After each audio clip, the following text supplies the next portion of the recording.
Good day, we are Tem Settings, and this video we are going to show the ways on how to install driver from unknown device.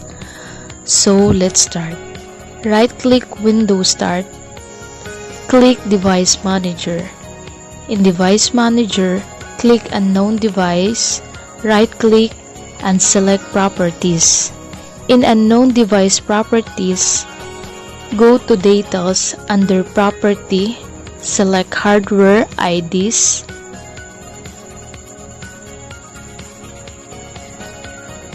Click any characters and copy.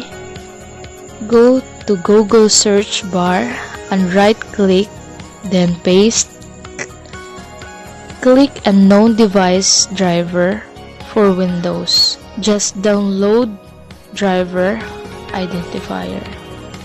Wait until it downloaded. Just click the downloaded.